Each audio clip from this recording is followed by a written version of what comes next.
Hi friends, നമസ്കാരം. നമ്മുടെ ഇഷ്ടവിശേഷങ്ങളായ പവിത്രത്തിന്റെ ഒരു അടിപൊളി വിശേഷമായിട്ടാണ് വന്നിരിക്കുന്നത്. അപ്പൊ എല്ലാവർക്കും നല്ലൊരു ദിവസം ആശംസിച്ചുകൊണ്ട് തന്നെ നമുക്ക് വിശേഷത്തിലേക്ക് പോകാം. അപ്പൊ തുടങ്ങുമ്പോൾ തന്നെ കാണുന്നത് നമ്മുടെ രാധേനെയാണ്. അപ്പൊ രാധ ഭയങ്കര സങ്കടത്തിലാണ്, ഭയങ്കര കരച്ചില്. അപ്പൊ മാലതി ചെന്നിരുന്ന് ആശ്വസിപ്പിക്കുകയാണ്. എന്റെ പൊന്നു മോളെ, നീ ഇത്തിരി ബുദ്ധിയുള്ളവളാന്ന് ഞാൻ വിചാരിച്ചത്. പക്ഷെ നീ നിന്റെ അച്ഛനെ പോലെ തന്നെയാണല്ലോ. എന്റെ മോളെ, നിന്നോട് ഞാനൊരു കാര്യം ചോദിക്കട്ടെ? അതെ, അവള് അല്ലെങ്കിൽ നിന്നോട് നീയെ വിക്രമിന്റെ പുറകെ ഇഷ്ടമാണ് എന്ന് പറഞ്ഞു നടന്നു എന്നുള്ളത് ശരി തന്നെയാ. പക്ഷെ അവൻ ജീവിതത്തിൽ ഇന്ന് വരെ നിന്നോട് ഇഷ്ടമാണെന്ന് പറഞ്ഞിട്ടുണ്ടോ എന്ന് ചോദിച്ചു. ഇല്ല എന്ന് തലയാട്ടി. അപ്പോ മണ്ടിയായത് ആരാ മോളെ? നീ തന്നെയല്ലേ. പക്ഷേങ്കില് വിക്രമിന്റെ ജീവിതത്തിലേക്ക് അവൻ ഇഷ്ടപ്പെട്ട് താലി കെട്ടിയതല്ലല്ലോ. അന്നൊരു വാശിക്ക് താലി കെട്ടി, അബദ്ധം പറ്റി, സമ്മതിച്ചു. പക്ഷെ ഇന്ന് അതെ, അതാ രാഷ്ട്രീയക്കാരും കൂട്ടരും ചേർന്ന് വിക്രമത്തിനോട് നിർബന്ധിച്ച് ചെയ്യിപ്പിച്ചതാ. അത് നിനക്ക് തോന്നുന്നതേ നിന്റെ പ്രേമത്തിന് കണ്ണില്ലാത്തോണ്ടാ. അല്ലമ്മേ, സത്യത്തിൽ നാട്ടുകാരുടെ മുന്നിൽ വെച്ച് തെറ്റുപറ്റി എന്ന് ഏറ്റു പറയാൻ പറ്റിയ ഒരു അവസരമായിരുന്നല്ലോ അത്. അവനും അവൾക്കും തമ്മില് ഒരു ബന്ധമില്ലെന്നും അവളെ ഇഷ്ടമില്ല എന്നും ആ സ്റ്റേജിൽ വെച്ച് അവന് പറയായിരുന്നല്ലോ. പറഞ്ഞോ? ഇല്ലല്ലോ. അതാ ഞാൻ പറഞ്ഞത്. ദേ, നമ്മളെ വേണ്ടാത്തവർക്ക് നമുക്കും വേണ്ട എന്ന് വെക്കാൻ പറ്റണം. അതാണ് പെൺകുട്ടികളുടെ കഴിവ്. മനസ്സിലായി? എന്റെ മോള് ഒരു മിടുക്കിയായിരുന്നു എന്നായിരുന്നു അമ്മയുടെ വിചാരം. അതങ്ങനെ തന്നെ ആയിരിക്കണം. കരയില്ലേ മോളെ? അപ്പൊ രാധ ഭയങ്കര സങ്കടത്തിലാണ് കേട്ടോ. പിന്നെ കാണുന്നത് നമ്മുടെ വിക്രത്തിനെയാണ്. അപ്പൊ വിക്രം മാലയൊക്കെ ഇട്ടത് ആലോചിച്ച് ഇങ്ങനെ നിൽക്കുന്ന സമയത്താണ് ഈ മാല അവിടെ ഇങ്ങനെ കൊണ്ടുവച്ചിരിക്കുന്നത്. ആ മാല എടുത്ത ഒരൊറ്റയേറ്, എന്റെ മിസ്റ്റർ ഭർത്താവേ എന്ന് പറഞ്ഞ വേദ ഈ മാല എടുത്തോണ്ട് ദേ അകത്ത് വരികയാണ്. എന്റെ പൊന്നോ, ഇതെന്തൊരു റിയാക്ഷനാ! ഞാൻ ഭർത്താവേ എന്നല്ലേ വിളിച്ചത്? എന്നാ വേണ്ട, ഒരു കാര്യം ചെയ്യാം, മിസ്റ്റർ ഗുണ്ട എന്ന് വിളിക്കാം. ഡി നിന്നെ ഞാൻ എന്ന് പറഞ്ഞ വിക്രം കൈയോങ്ങും താത്തടും. അമ്പലത്തിൽ വെച്ച് ബലമായി താലിയിട്ടപ്പോ മാലകളുടെ മാറ്റാനായിട്ട് അവസരം കിട്ടിയില്ല. പക്ഷേ നാട്ടുകാരുടെ മുന്നിൽ വെച്ച് അവസരം ഉണ്ടായില്ലേ? അതിൽ സന്തോഷിക്കല്ലേ ചെയ്യേണ്ടത്? നീ എന്തിനാടി ഇപ്പൊ ഈ റൂമിലേക്ക് കെട്ടിയെടുത്തത് എന്ന് ചോദിച്ചു വിക്രം. എനിക്കെന്താ ഈ റൂമിൽ വരാൻ പാടില്ലേ? വരാൻ പാടില്ല. എന്തേ? എന്നാ താൻ ചെന്ന എന്റെ അമ്മായിയമ്മയോട് പറയണം. വിക്രമേട്ട റൂമിലുണ്ട്, അവിടേക്ക് ചെല്ലാൻ അമ്മയാ എന്നോട് പറഞ്ഞത്. അമ്മ പറഞ്ഞ നീ എന്തും ചെയ്യോ? തറവാട്ടി പിറന്നൊരു പരിമോള് അങ്ങനെയല്ലേ വിക്രമേട്ട വേണ്ടത്? എന്നാ അമ്മയെ കൊണ്ട് കെട്ടിച്ചാടാൻ പറയിപ്പിക്കാം. എന്താ? അപ്പം അത് മതിയോ? ഓ, വിക്രം സുധാകരനെ കൊണ്ട് അതിന് കഴിയുമെങ്കിൽ ഉറപ്പായിട്ട് ചെയ്യണം. പിന്നെ അതെ, കടലിൽ വരെ ഞാൻ ചാടും. അത് ഞാൻ ശല്യമായോ? ശല്യമല്ല, നീ വെറും ശല്യമല്ല, നീ വെറും കുരിശല്ല. കർത്താവായ ഈശോമിശിയോ പോലും ചുമക്കാൻ പറ്റാത്ത അത്ര വലിയ കുരിശാ നീ എനിക്കിപ്പോ ഉണ്ടാക്കിയിരിക്കുന്നത് എന്നിങ്ങനെ പറയാണ് കേട്ടോ. അതെ, വിക്രം വേതാളെന്ന് പേരിട്ട് വിളിച്ചതല്ലേ? അപ്പൊ ഞാൻ ഇറങ്ങിപ്പോകുന്നത് തെറ്റല്ലേ? ഞാൻ കയറ്റി വെച്ചതല്ല, നീ തന്നെ വന്ന് കയറിയതാ. എനിക്ക് മാത്രമല്ല, ശ്രീനിസാറിന് വരെ നാണക്കേടായി. ഇക്കാര്യത്തിൽ അയാൾക്ക് എന്താ നാണക്കേട്?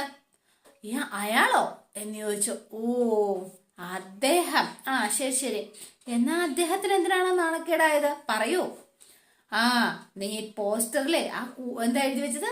ആവശ്യമില്ലാത്ത പണി ചെയ്തു വെച്ചുകൊണ്ട് മാത്രമാണ് അദ്ദേഹത്തിന് വരെ നാണക്കേടായത്. അതുകൊണ്ടാ അദ്ദേഹത്തിന് ഈ സമ്മേളനത്തിൽ വെച്ച് ഇങ്ങനെയൊക്കെ പെരുമാറേണ്ടി വന്നത്. അയ്യോ, നിങ്ങളുടെ പാർട്ടിയിലെ ഓരോ അണികളും പിന്നെ ആ ഒരു അയാളുടെ ഓരോരോ ഇതിനും എന്താ പറയാ, മൂല കാരണം എന്ന് പറയുന്നത് നിങ്ങൾ തന്നെയല്ലേ എന്ന് ചോദിച്ചു. അപ്പോ നിങ്ങൾക്കും നാണക്കേടില്ലേ? എനിക്കും നാണക്കേടുണ്ട്. പിന്നെന്താ, എനിക്കും നാണക്കേടില്ലെന്നാണോ നീ വിചാരിച്ചു വെച്ചിരിക്കുന്നത് എന്ന് പേരയോട് ഇങ്ങനെ ചോദിക്കണം. ആഹാ, അത്രയ്ക്ക് നാണക്കേടായിരുന്നു എങ്കിൽ നമ്മുടെ പ്രണയ വിവാഹമായിരുന്നു എന്നും മാല ചാർത്താൻ പറഞ്ഞപ്പോഴും നിങ്ങൾ പ്രതികരിച്ചില്ലല്ലോ. എന്തു പറ്റി? ശ്രീനിവാസ സാറ് പറഞ്ഞാൽ മറുത്ത് പറയാനുള്ള പേടിയാണോ വിക്രമിന്? വിക്രം ഇണ്ടാ നിൽക്കാണ്. ഇനി ആ പേടി കൊണ്ടാണ് നാണക്കേട് സഹിച്ചതെങ്കിൽ അത് നിങ്ങളെ പോലുള്ള ഒരു ഉഷിരുള്ള നാടിന് ചേർന്നതാണോ വിക്രം? ഡി എന്ന് വിളിച്ച് വീണ്ടും കൈ കൊണ്ട് അങ്ങ് ചെല്ലുകയാണ് കേട്ടോ. പക്ഷെ കൈ ഉയർത്തുന്നതേ ഉള്ളൂ, കൈ താത്തിട്ട് പിന്നെ അടിക്കാൻ ചെന്നിട്ട്. അപ്പം വേദയോടെ നിൽക്കുക. എന്തേ? എന്റെ ചോദ്യത്തിന് മറുപടി ഇല്ലാണ്ടായി പോയോ വിക്രത്തിന്? ഭാര്യമാരുടെ ചോദ്യത്തിന് ഉത്തരമില്ലാതെ പോയാൽ ഭർത്താക്കന്മാര് കയ്യൂക്ക് മോക്കടിക്കുന്ന ആ പരിപാടിയൊക്കെ അപ്ഡേറ്റഡ് ആയി പോയില്ല എന്റെ വിക്രമേട്ടാ. എന്താ വിക്രമേട്ടാ, നിങ്ങൾ ജീവിതത്തിൽ അനുഭവിച്ച നഷ്ടങ്ങളും ദുരിതങ്ങളും എന്താന്ന് എനിക്കറിയില്ല. പക്ഷേ അതിന് പകരമാവില്ല ഇന്ന് നിങ്ങളുടെ ഈ രാഷ്ട്രീയക്കാരുമായിട്ടുള്ള സഹവാസം. അത് ഓർത്താൽ നന്ന് കേട്ടോ. അവര് നിങ്ങളെ ഉപയോഗിക്കുന്നത് അവരുടെ കാര്യങ്ങൾ നടത്തിയെടുക്കാൻ മാത്രമാണ്. വല്ലവന്റെയും പേരിൽ നിങ്ങൾ കാണിച്ചു കൂട്ടുന്ന റൗഡിത്തരത്തിന് നിങ്ങൾ അനുഭവിച്ച കഷ്ടപ്പാട് ഒരിക്കലും ന്യായീകരണമാവില്ല വിക്രം. മതി, നിർത്ത്. ഇനി ശ്രീൻസാറിനെ കുറിച്ച് ഒരു മോശമായ അഭിപ്രായം പറഞ്ഞാ എന്റെ സ്വഭാവം മാറും. എന്റെ സ്വഭാവം നീ അറിയാം. ശരി, നിങ്ങളുടെ ഇഷ്ടം, നിങ്ങളുടെ തീരുമാനം. റിലാക്സ്. പിന്നെ ഏതായാലും 4 ആള് കാണുക ഇട്ടതല്ലേ. ഇത് ഒറിജിനൽ പൂവല്ലാത്തത് കൊണ്ട് ഇത് വാടുമെന്നുള്ള പേടിയും ഇല്ല. ഒരു സ്മരണയ്ക്കായി ഇത് എവിടെയെങ്കിലും കിടക്കട്ടെ എന്ന് പറഞ്ഞ വേദ ഇവിടെ കണ്ട് തൂക്കിയിടാൻ നോക്കുകയാണ് കേട്ടോ. അപ്പൊ വിക്രം വേഗം ചെന്നിട്ട് ഡേ ഇതെടുത്തോട്ട് പോയിടി എന്ന് പറഞ്ഞു. ഇത് നാട്ടുകാരും ഇട്ടതൊന്നും അല്ലല്ലോ വിക്രം, നിങ്ങൾ ഇട്ടതല്ലേ, അതുകൊണ്ട് തന്നെ എടുത്തോണ്ട് പോകാൻ പറഞ്ഞത്. ശരി ശരി, ഒരു ഗുണ്ട പറഞ്ഞാ പിന്നെ അനുസരിക്കാതിരിക്കാൻ പറ്റില്ലല്ലോ. ഇനി നീ എന്നെ പേര് വിളിക്കരുത്. അത് ശരി, നിങ്ങൾക്ക് എന്നെ വേതാളം എന്ന് വിളിക്കാം അല്ലേ? വേതാളം വേതാളം വേതാളം. അപ്പൊ നീ എന്ത് ചെയ്യും എന്ന് ചോദിച്ചു. ഗുണ്ട ഗുണ്ട ഗുണ്ട, നിങ്ങൾ എന്ത് ചെയ്യും എന്ന് ചോദിച്ചു വേദ. അപ്പൊ രണ്ടുപേരും കട്ടക്ക് കട്ടക്ക് നിൽക്കണം. ഡി എന്ന് വിളിച്ച ഒരു ഗ്ലാസ് അവിടെ ഇരുന്നെടുത്തെടുത്ത് ഒറ്റയേറെ വേദ ഓടി അപ്പുറത്ത് വീട്ടിൽ ചെന്ന് കയറി കേട്ടോ. എപ്രാളം പിടിച്ച് ആള് ചെന്ന് അകത്ത് കയറുകയാണ്. ഇനി നിന്നാ പന്തികേടാണെന്ന് വേദയ്ക്ക് മനസ്സിലായി. അപ്പൊ പിന്നെ നന്ദിനി അവിടെ നിന്ന് എന്തോ ടേബിളൊക്കെ തൂക്കുകയാണ്. ഒരു പണി അങ്ങ് കൊടുക്കാം എന്ന് ഓർത്തു.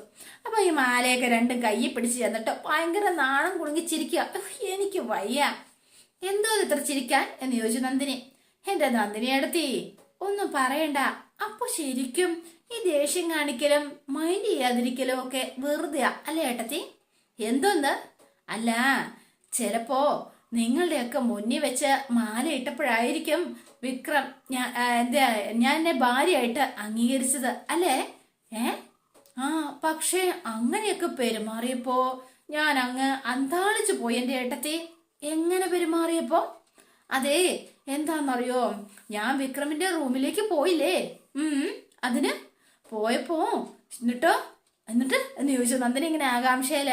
വിക്രം പിന്നെ ഈ മാല എന്റെ കയ്യിലേക്ക് തന്നിട്ട് എന്റെ കയ്യിൽ ഇങ്ങനെ ചേർത്ത് ഇങ്ങനെ പിടിച്ചു കേട്ടത്തി. അതെന്നെ.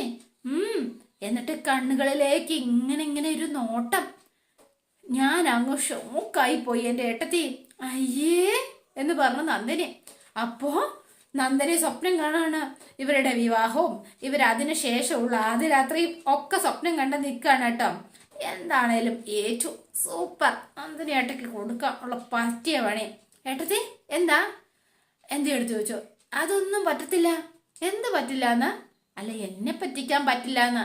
നീ നോണ പറയുന്നതല്ലേ. വിക്രം അങ്ങനെ ഒന്നും ചെയ്യില്ല. ഏട്ടത്തി വിശ്വസിച്ചല്ലേ? വേണ്ട, ഞാൻ എന്തും ചെയ്യും എന്ന് പറഞ്ഞു. ഞാൻ ചെയ്യുന്നേ ശരിക്കും? സത്യം. അപ്പൊ മാല കൊണ്ടേ അവിടെ തൂക്കിയിടുകയാണ്. ഇതെന്തിനാ ഇവിടെ തൂക്കുന്നത്? മാറ്റിക്കേ. എന്തിന്? ഇത് എന്റെ വിവാഹത്തിന് പൊതുജനങ്ങളുടെ മുന്നിൽ വെച്ച് കിട്ടിയ അംഗീകാരമാണ്. ഞാൻ മാറ്റില്ല. ഇത് അംഗീകാരമല്ല, ഇത് ഇവിടെ കിടക്കുന്നത് ഈ വീടിന് ഒരു അപമാന. അത് ഏട്ടത്തി മാത്രം നിശ്ചയിച്ചാ മതിയോ? സംശയമുണ്ടോ? എടി, ഒരു വീട്ടിൽ കയറുന്ന പെൺകുട്ടിയെ ആ വീട്ടുകാർ അംഗീകരിക്കണം. നിന്റെ കാര്യത്തിൽ അതുണ്ടായിട്ടുണ്ടോ? പറഞ്ഞു അംഗീകരിച്ചില്ല എന്ന്. അമ്മ അംഗീകരിച്ചോന്ന് പോയി അന്വേഷിച്ചു നോക്ക്. വിശ്വേട്ടനും ശ്രീചേട്ടത്തിയും എന്നെ ഈ വീട്ടിലെ മരുമകളായിട്ട് തന്നെ കാണുന്നത്. പിന്നെ ബാക്കിയുള്ളത് നിങ്ങളല്ലേ. ഈ വീട്ടിലെ കാര്യങ്ങൾ തീരുമാനിക്കുന്നത് അച്ഛനാ. ആ അച്ഛൻ നിന്നെ അംഗീകരിച്ചായിട്ട് നിനക്ക് തോന്നുന്നുണ്ടോ എന്ന് ചോദിച്ചു. അക്കാര്യത്തില് നന്ദിനി അടുത്ത് വെറുതെ ടെൻഷൻ അടിക്കണ്ട. അച്ഛനെ കൊണ്ട് ഞാൻ അംഗീകരിപ്പിച്ചോളാം. അതെന്തായാലും ഈ ജന്മത്ത് നടക്കാൻ പോകുന്നില്ല. നമുക്ക് കാണാനൊന്നുമില്ല. ആദ്യം നീ മാല എടുക്ക, അല്ലെങ്കിൽ ഞാൻ എടുക്കാം എന്ന് പറഞ്ഞു. നന്ദിനി എങ്ങനെ ചതപ്പത്തിന് നന്ദിയുടെ കൈ പിടിച്ചങ്ങ് തിരിച്ചു പിടിച്ചോ. കൈവിടെ എനിക്ക് വേദനിക്കുന്നു. ഞാൻ ഇത്രയും കാലം ഒന്നും മിണ്ടാതിരുന്നെന്ന് കരുതി നന്ദിനി അടുത്തി എനിക്ക് സാമർഥ്യമില്ലാന്ന് വിചാരിക്കരുത് കേട്ടല്ലോ. വിക്രം താലി കെട്ടിക്കൊണ്ടുവന്നാണെങ്കിൽ ഞാൻ ഈ വീട്ടിൽ തന്നെ കഴിയും. എനിക്കിട്ട് പണി തരാൻ വന്ന അത് ഞാൻ വിടാൻ പോകുന്നില്ല, മനസ്സിലാക്കിക്കോ എന്ന് പറഞ്ഞ നന്ദിനിയുടെ കായ്ക്ക് നല്ല സൂപ്പർ കിട്ടി. ഡി എന്ന് ചോദിച്ചു. എന്ന് പറഞ്ഞ നന്ദിനി വേഗം അവിടെ ഓടി സ്കൂട്ടായി. ഒരു നിമിഷം നിന്നാ ഇനി വേദന കയ്യിൽ നിന്ന് കിട്ടുമെന്ന് മനസ്സിലായിട്ടോ. അപ്പൊ ആള് വേഗം തന്നെ അവിടുന്ന് പോവാണ്. പിന്നെ നമ്മൾ കാണുന്നത് എന്നാ പറയാ ശങ്കരനാരായണന്റെ വീട്ടിലാണ്. അപ്പൊ മുത്തശ്ശി പത്മത്തിന്റെ അടുത്ത് ചെന്നിട്ട്, പത്മ നീ ഇങ്ങ് വന്നേ, ഒരു സാധനം കാണിച്ചു തരാം എന്ന് പറഞ്ഞുകൊണ്ട് വിളിച്ചോണ്ട് പോവാണ്. എന്നിട്ട് ഫോൺ ഊരി ഇവരുടെ രണ്ടുപേരുടെയും മാലയിടിയിൽ ചടങ്ങ് കാണിച്ചു കൊടുക്കുകയാണ്. വേദമോനും വിക്രവും വേദമോളും വിക്രവും ഒരുമിച്ച് മാലയിടുന്നെന്ന് പറഞ്ഞാ എന്താ, അവരുടെ കല്യാണം നാട്ടുകാരുടെ മുന്നിൽ വെച്ച് തെളിയിച്ചു എന്നല്ലേ? ഇത് ശങ്കരേട്ടൻ അറിയുമ്പോ എന്താവൂന്നാ പേടി. അവൻ ചിലപ്പോ ദേഷ്യപ്പെടുമായിരിക്കും. ദൈവത്തിന്റെ തീരുമാനം അതാണെങ്കിൽ മനുഷ്യൻ ദേഷ്യപ്പെട്ടിട്ട് എന്താ പത്മം കാര്യം? വേദമോളെ ഞാനൊന്ന് വിളിച്ചു നോക്കിയാലോ എന്ന് പറഞ്ഞ ഇവർ രണ്ടുപേരോടെ ചേർന്ന് വേദയെ വിളിക്കുകയാണ് കേട്ടോ. അപ്പൊ മുത്തശ്ശി വിളിച്ചു, വേദമോളെ മോൾക്ക് സുഖമല്ലേ എന്ന് ചോദിച്ചു. അതെ മുത്തശ്ശി, മുത്തശ്ശിക്ക് സുഖമല്ലേ? എനിക്ക് ഒരു സുഖവുമില്ല. എന്താ മുത്തശ്ശി, വല്ല വയ്യാഴികയുണ്ടോ? ഉണ്ട്, പക്ഷെ അത് മനസ്സിലാന്ന് മാത്രം. എന്താ കാരണം? കാര്യം വേറെ ആരും അല്ല, നീ തന്നെയാ. ഞാനോ എന്ന് ചോദിച്ചു. ഞാൻ അതിനെന്താ മുത്തശ്ശി ചെയ്തത്? നാട്ടുകാരുടെ മുന്നിൽ വെച്ച് നീയും വിക്രവും മാല ഇടുന്നത് ഫോണിലൂടെ വേണോ മോളെ ഞാൻ അറിയാൻ? അയ്യോ മുത്തശ്ശി, അത് പ്ലാൻ ചെയ്തതൊന്നും അല്ല, അത് സംഭവിച്ചു പോയതാ. ആ രാഷ്ട്രീയക്കാരനുണ്ടല്ലോ, അയാൾ പെട്ടെന്ന് സ്റ്റേജിലേക്ക് വിളിച്ചപ്പോഴേ എനിക്ക് ചെല്ലാതിരിക്കാൻ പറ്റിയില്ല. അതുകൊണ്ട് നന്നായില്ലേ? ശരിക്കും നാട്ടുകാരുടെ മുന്നിൽ വെച്ച് അവൻ നിന്നെ അംഗീകരിച്ചതുപോലെ ആയില്ലേ മോളെ?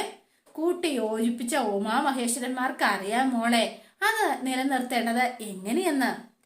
അമ്മ എന്റെ അടുത്തുണ്ട് എന്ന് പറഞ്ഞ പത്മത്തിനെ കാണിച്ചു കൊടുക്കുക. വേദമോളെ, അമ്മ നീ നിന്റെ ഇഷ്ടം പോലെ തിരഞ്ഞെടുത്ത വഴിയായത്. അതെന്തായാലും നീ സന്തോഷായിരിക്കണം, അത്ര മാത്രമേ ഉള്ളൂ അമ്മയ്ക്ക്. എനിക്ക് സന്തോഷം തന്നെ അമ്മേ എന്ന് പറഞ്ഞു. ഈ സമയത്താണ് വിക്രം അങ്ങോട്ടേക്ക് കയറി വരുന്നത് കേട്ടോ. അപ്പൊ വിക്രത്തിനെ കണ്ടപ്പോ, മുത്തശ്ശിയെ നമ്മുടെ വീടിന്റെ മുന്നിൽ വന്ന് അച്ഛനെയും ഏട്ടനോടും ഒക്കെ വലിയ ഡയലോഗ് അടിച്ചിട്ട് പോയില്ലേ? ആ കാണിക്കുന്നതൊക്കെ ഉള്ളൂന്നേ. വിക്രം ശരിക്കും ഒരു പാവാ, ഒരു ചെറിയൊരു കുട്ടി.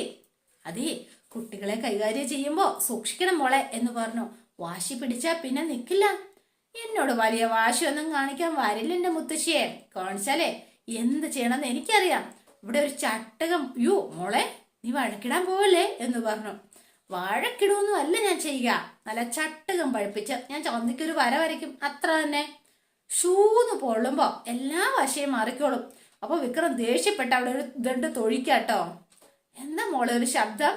ഒന്നുമില്ല മുത്തശ്ശി, അതൊരു പൂച്ചയാണ്, ഒരു കാടൻ പൂച്ച. ആ വേറൊന്നുമില്ല. അപ്പൊ വിക്രമിനെ കേറി അങ്ങ് പോവാണ് കേട്ടോ. എന്നാ ശരി മോളെ എന്ന് പറഞ്ഞ് ഫോൺ വെച്ചു. അപ്പം ഇവരിങ്ങനെ നിന്ന് സംസാരിക്കുക. മനസ്സിലായില്ലേ നിനക്ക്? അവള് ഭയങ്കര ഹാപ്പിയാണെന്ന്. അവര് ദൈവമല്ലേ കൂട്ടിവെച്ചത്, ഒരിക്കലും തെറ്റില്ല. നീ കണ്ടോ, അവരെന്നും നന്നായിരുന്നാ മതി, എല്ലാം നന്നായി വരും പത്മ. എന്റെ കുട്ടിക്ക് നല്ലൊരു ഭാവിയുണ്ട്. നമുക്ക് ഒന്നും കാണിച്ചു തരാത്തൊരു വഴി അവക്ക് ഈശ്വരൻ കാണിച്ചു കൊടുക്കും, അതെനിക്ക് ഉറപ്പുണ്ട് എന്റെ ഈശ്വര എന്നൊക്കെ പറഞ്ഞ് ഇവര് പ്രാർത്ഥിച്ചുകൊണ്ടിരിക്കുകയാണ്. അപ്പൊ പിറ്റേ ദിവസം ഇന്നലെ കരഞ്ഞ് കൂകിയിരുന്ന നമ്മുടെ രാധ വേണ്ട ഒരു പുസ്തകമൊക്കെ എടുത്തോണ്ട് ഇറങ്ങുമ്പോൾ മാലത്ത് ചോദിക്കുക, നീ എങ്ങോട്ടാ ഈ പുസ്തകമൊക്കെ എടുത്തോണ്ട് എന്ന് ചോദിച്ചു. ഇത് മാഷിന് കൊടുക്കാനാ. അയ്യോ നിനക്ക് നാണമില്ലേ രാധെ, ഇന്നലെ നീ ഇതൊക്കെ പറഞ്ഞല്ലേ കരഞ്ഞോണ്ടിരുന്നത്, എന്നിട്ട് ഈ പുസ്തകം എടുത്തോണ്ടോ? അങ്ങേർക്ക് നിന്റെ എന്താ സഹായം ആവശ്യമുണ്ടോ എന്ന് ചോദിച്ചു. എടി അവിടെ നിക്കടി എന്ന് പറഞ്ഞു. അമ്മയ്ക്ക് ഇപ്പൊ എന്താ വേണ്ടത് എന്ന് ചോദിച്ചു. കുന്ത, നീ പുസ്തകം എടുത്ത് കൊടുത്തില്ലെങ്കിൽ കളവന് വായിക്കത്തില്ലേ? നാളുകളായിട്ട് ഞാൻ തന്നെയല്ലേ ചെയ്യുന്നത്, ഇപ്പൊ പെട്ടെന്ന് നിർത്തുന്ന എന്തിനാ? മനുഷ്യനെ കുറച്ച് അന്തസ് വേണം. കറിവേപ്പില പോലെ വലിച്ചെറിഞ്ഞവന്റെ വീട്ടിലേക്ക് ചെല്ലാൻ നിനക്ക് നാണമില്ലേ? ആരും വിളിച്ചു പറ്റാതെ തനിയെ വന്ന ഒരുത്തിയില്ലേ അവിടെ? അങ്ങനെയുള്ള ഒരാളുള്ളപ്പോ പിന്നെ എനിക്കും വേണ്ട ഉളുപ്പെന്ന് ഞാനങ്ങ് തീരുമാനിച്ചു. എടി നീ എന്തിനുള്ള പുറപ്പാടരാതെ, അത് അമ്മയ്ക്ക് വഴിയെ മനസ്സിലാക്കിക്കോളും. ഈശ്വര, നാട്ടുകാരെന്തൊക്കെ പറയൂ എന്തോ. നാട്ടുകാർ പറയുന്ന അമ്മ കേൾക്കാതിരുന്നാ മതി എന്ന് പറഞ്ഞ രാധ വണ്ടി എടുത്തോണ്ട് പോവാ. ഞാൻ പറയുന്ന ഒന്ന് കേക്കടി എന്ന് പറഞ്ഞു. അപ്പൊ അയ്യപ്പൻ 4 കാലിൽ വീട്ടിലേക്ക് വരികയാണ്. എന്താടി നീ പറഞ്ഞിട്ട് അവള് കേക്കാത്തത്? അടി നിലവിളിക്കണത്? നിങ്ങൾക്ക് പിന്നെ വേല് മൂക്കുമ്പോ അകത്ത് കയറ്റണം എന്നുള്ള ഒരു വിചാരമല്ലേ ഉള്ളൂ. പെണ്ണിനെ കൊള്ളാവുന്ന ഒരു ചെറുപ്പനെ കണ്ടുപിടിക്കാൻ നോക്ക, അല്ലെങ്കിൽ തലയും ഉണ്ടിട്ട് നടക്കേണ്ടി വരും, അത്രേ ഉള്ളൂ. ശരി, ഈ അയ്യപ്പ വിചാരിച്ച കിട്ടാത്തോണ്ട ചെറുക്കനുണ്ടോടി, നീ ഒന്ന് സമാധാനിപ്പിക്കന്റെ മാലതി. പോ മനുഷ്യ എന്ന് പറഞ്ഞ് മാലതി അകത്തേക്ക് പോവാണ്. അപ്പൊ ശ്രീജ പാത്രമൊക്കെ കഴുകിക്കൊണ്ടിരിക്കുന്നു. നന്ദിനി അങ്ങോട്ടേക്ക് വരുവാ. ശ്രീജേച്ചി ഞാൻ മാറിക്കോ, ഞാൻ കഴിക്കോളാം. വേണ്ട നന്ദിനി, കഴിയാറായേ, നീ ആ മുറിയൊക്കെ ഒന്ന് അടിച്ചു മാറ. എന്താ? അപ്പൊ നന്ദിനി ഇങ്ങനെ ചിക്കി നിൽക്കുവാണ്. എന്തു പറ്റി? ഒന്നുമില്ല ശ്രീജേച്ചി, ഓരോന്നും ആലോചിക്കുമ്പോ മനസ്സിന് ഒരു സ്വസ്ഥതയില്ല. അതിന് സ്വസ്ഥത പോവാൻ മാത്രം എന്താ ആലോചിക്കാനുള്ളത്? എന്താ വിനായകൻ എന്തെങ്കിലും പറഞ്ഞോ? വിനയൻ അങ്ങനെ ഒന്നും പറയുമെന്ന് ശ്രീജേച്ചിക്ക് തോന്നുന്നുണ്ടോ? ഇനിയിപ്പൊ അങ്ങനെ പറഞ്ഞാൽ തന്നെ എനിക്ക് ഒറ്റ തവണ പറയൂ, നിർത്തേണ്ട അടുത്ത് നിർത്താൻ എനിക്കറിഞ്ഞൂടെ? അപ്പൊ നീ നിലയ്ക്ക് നിൽക്കാൻ നിർത്തി നോക്കിയിട്ട് ആരും അനുസരിക്കുന്നില്ല എന്നർത്ഥം അല്ലേ? അയ്യോ, ഞാൻ നിലയ്ക്ക് നിർത്താനും അനുസരിപ്പിക്കാനും പോന്നില്ലേ. വലിയ വീട്ടിലെ ആളുകളോടും സംസാരിക്കാനും പെരുമാറാനുമുള്ള കഴിവൊന്നും നമുക്കില്ലല്ലോ. അപ്പൊ ആളെ മനസ്സിലായി. ഓ മനസ്സിലായല്ലോ, എന്റെ ചേച്ചി രാത്രിക്ക് രാത്രി പോയതല്ലേ, പിന്നെ എന്തിനാ അവൾ ഇങ്ങോട്ട് വന്നത് എന്നിങ്ങനെ ചോദിക്കാണ്. ശ്രീചേച്ചി ഇങ്ങനെ താന്നു കൊടുക്കുന്നതുകൊണ്ടാ അവൾ എല്ലാവരുടെയും തലയിൽ കയറി നിരങ്ങുന്നത്. അതിന് ഞാൻ എന്ത് ചെയ്തു? അനാവശ്യമായി സപ്പോർട്ട് ചെയ്യുന്നു, അത് തന്നെ. നന്ദിനി, അവളും നമ്മളെ പോലൊരു പെണ്ണല്ലേ? അല്ല എന്റെ ചേച്ചി, നമ്മളെ വീട്ടുകാർ തമ്മിൽ ആലോചിച്ച് നമ്മളെ കല്യാണം കഴിച്ച് കൊണ്ടുവന്നതല്ലേ. പക്ഷെ അവളോ ഒരു ദിവസം ഈ വീട്ടിലേക്ക് അതിക്രമിച്ച് കയറി വന്നത്.